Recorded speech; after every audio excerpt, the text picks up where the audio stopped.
Hey guys, episode number 3, bringing you all the most common mistakes which people are making when it comes to training their back. So, don't need to talk too much more about that. Let's start off with bent over row.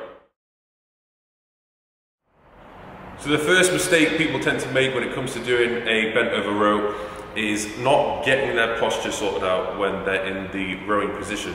One of the common problems is that people tend to round their spine, so they're kind of hunched over, rowing up, in this kind of position. This is going to be no good for you. You're going to get poor retraction of the shoulders, minimal contraction of the lats, and you're going to be putting a lot of pressure on your spine, particularly your lower back. The first thing you need to do is to get yourself into position. You need to neutralize your spine, push your hips back, bend your knees ever so slightly. So at this point here, I'm feeling a big pull in my hamstrings. However, I'm in a solid position here. I'm in a position where I can hold on to a lot of weight and I'm not going to put too much pressure on my lower back. You need to learn and figure out how to straighten your spine. Don't do this. If you can't figure out how to straighten it, you need to be able to do it before you can lift any weight whatsoever. So first thing, straighten your spine. Stick your hips out, almost as if you're just trying to stick your ass out in the air. It feels quite awkward, but I'm sticking my ass out, pushing my lower back in, and I'm almost kind of lifting my chest quite high. And I can get myself to, if your hamstrings will let you, almost get to the point where you're parallel to the ground in this position. So key point there, ensure that you can neutralize your spine and get yourself into this position comfortably. The next thing we want to think about is what angle we're going to be performing the row at. So, one mistake which is commonly made is people standing far too upright. They think that they're working the back, but in reality, you're actually engaging more of your traps than anything else. And it will depend on the focus of the exercise. But for me, if I'm doing a bent over row, I want to focus on the mid-range of my back. If I want to work my traps, I'll just do shrugs or something else which I actually enjoy doing more. So, get the weight. If you're in this kind of position, if your torso is at 45 degrees or higher, when you row up, it's going to be very trap dominant. Okay, if I allow myself to come lower, push my hips back, pull on my hamstrings, I'm almost parallel to the ground. If I row up, it's going to be targeting my lats way more, which is what I'm trying to go for. Okay, it's going to be difficult to try and maintain this position throughout the set, especially near the end. You're going to want to stand more upright because your body will favour that position as it's easier to perform, but you've got to fight it. Second point, angle of your torso is going to make a big difference. If you're standing in this position upright, as I bring the weight up, bring it to my top abdominal or my sternum, it's going to get a lot of my trap involved. If I lean forward more, so I'm almost parallel to the ground, and pull that weight to my top abdominal muscle, I'm really going to target my lats. Drive your elbows high and squeeze the contraction at the top of the movement, and then back down. When it comes to performing any kind of rowing movement, you need to ensure that you're actually retracting your shoulder blades and engaging your back muscles. That's the whole purpose of the exercise. If you're doing a bent over row, whatever it might be, and your shoulders don't move whatsoever, you're just flexing at the elbows, you're really going to be hitting your biceps more than anything else. You need to initiate the movement with the working muscle, the lat, by pulling your shoulders back first, then driving your elbows high. So shoulders back first, then bend elbows. Don't start the movement off by bending your elbows first, because the muscle you're going to hit straight away is the bicep. You don't want to row up and do this kind of a thing. Okay, my shoulders aren't moving whatsoever. I'm just doing some weird kind of reverse curl where my biceps and forearms are doing the majority of the work. Another exercise which a lot of people struggle with is the one-arm dumbbell row. Not only when it comes to executing the exercise, but actually just getting into the right position in the first place, okay? So first thing you want to do, when you're doing it on a bench, bring your knee onto the bench itself, put your hand out in front of you, Keep this arm straight. Foot positioning, you know, you can, ideally I like to bring it out so it's on the same sort of level as my knee. I'm going to bend this outside knee and I'm going to stick my pie out. So my ass, I'm going to push right out, I'm going to push my lower back inwards, and I'm going to angle my torso so it's about 20 to 30 degrees. I'm going to pop my chest out. So I'm in this position here. See how straight my back is? Don't bend your spine and row like this. And don't lean to the side. Don't lean onto the bench. You make that weight relatively lighter. Lean away from the bench, straighten your back, stick your ass out, push your chest out. Now you're ready to go. Now you can row up and squeeze. Row up and squeeze. So if you struggle with this exercise, try with no weight whatsoever. Make sure you can get into this position and just go through the motion. Focus on bringing the weight in a slight diagonal line if you need to. The goal is to bring the dumbbell towards your hip. If you bring the dumbbell up to your chest, first of all, you're going to hit too much of your upper back, too much trap, and too much bicep. This is not really what we're trying to go for. You want to bring the hand, the dumbbell, towards your hip. And have the intention of almost trying to bring your elbow behind your back. Okay, the key is to keep your elbow in. Too many people flare their elbows and don't contract the lats the way they should do. Keep your elbow tight to your torso, drive your hand towards your hip, and have the intention of trying to bring your elbow behind your back. That way you can maximally shorten the lat, which is the muscle we're trying to target here. So let's see this from a different angle.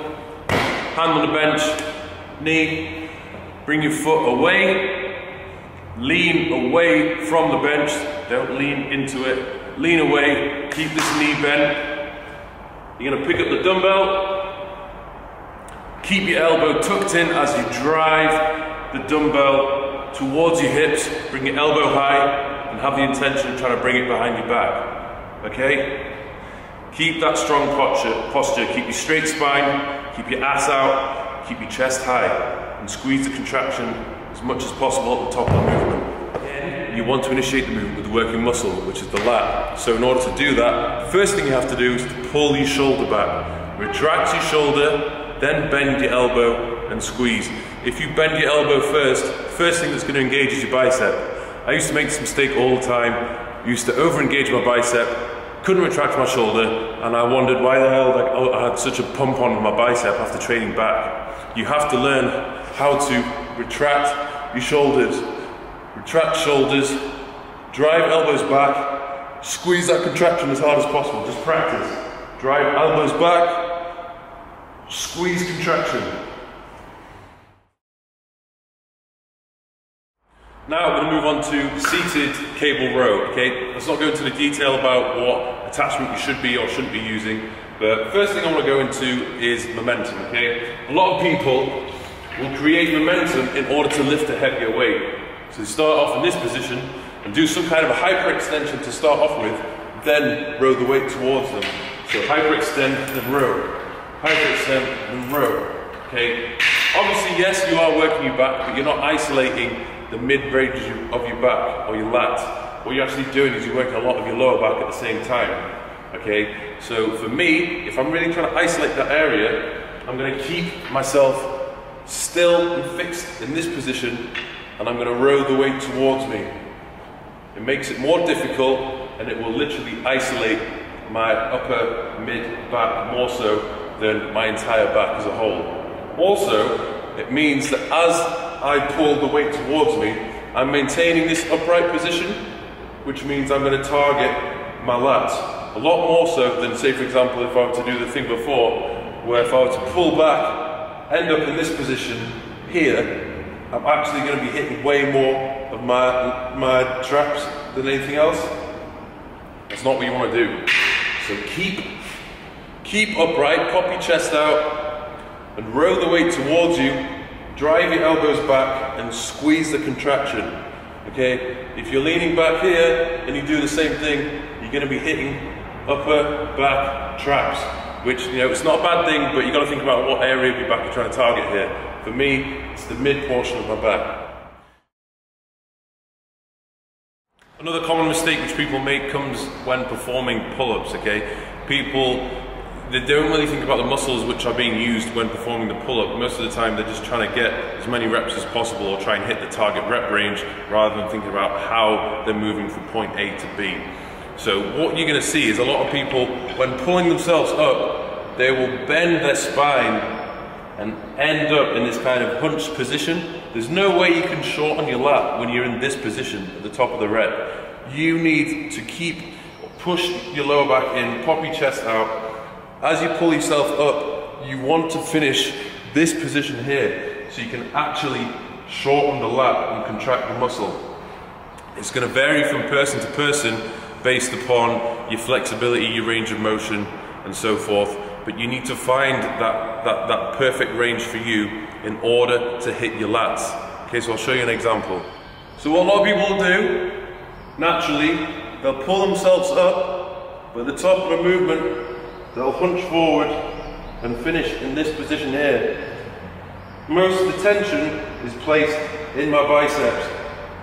Okay, it's not hitting my lats whatsoever. What I need to do is push my chest forward, keep my back almost arced backwards, pull up, and imagine you're trying to bring your chest to the bar. So this is the final position I'm in. By doing that, I can actually retract my shoulders and contract my lats successfully. So, just so you can see that again, this is not how to do it.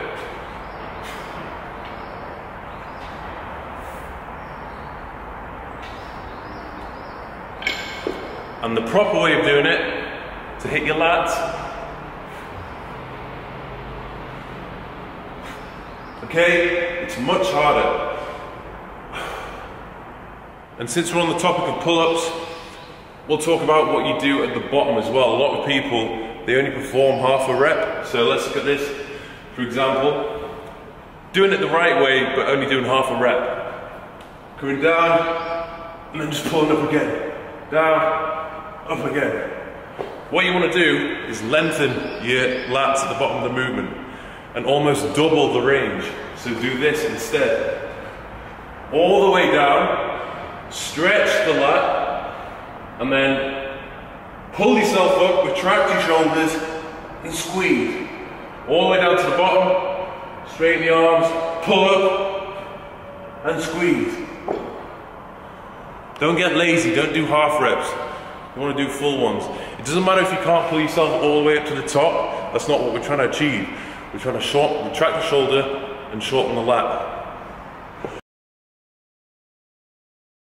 Next, we're going to go on to lat pull down. I'm using a slightly different version of the exercise because of the equipment we've got here, but the principles still apply. So a common mistake people make is they'll drive the weight down, but at the bottom of the movement, they'll rotate their shoulders, and instead of their hands being above their elbows, it comes forward, and they're just trying to bring the weight as far down as possible. When you do this, tension on your lats, and then move it away onto shoulders. It's not something you want to do. So first of all, get your position sorted out. Whether you're sitting down or kneeling down, you want to pop your chest out ever so slightly and angle your upper back. So push your lower back in, pop your chest out, and that way you can get maximum squeezing of the lat. So imagine I'm holding the bar, pulling down. You want to focus on driving your elbows down, and almost imagine you're trying to get them to meet behind your back. So it's like this. Just practice doing this without any weight. Drive your elbows down, imagine you're trying to get them to meet behind your back, and squeeze. When performing this exercise, you really want to keep your hands directly above your elbows at all time. Don't let them come forward, because that way you're going to rotate your shoulder, place tension away from the lats. You're probably going to do some damage at the same time. So, again, initiate the movement with the working muscle. Drive your shoulders back. Drive the elbows down. Keep hands above elbows. There we go. Maximum shortening of the lat for me. Squeezing my lats as hard as possible. All the way back up. Down. Drive elbows down. Squeeze. And then back up.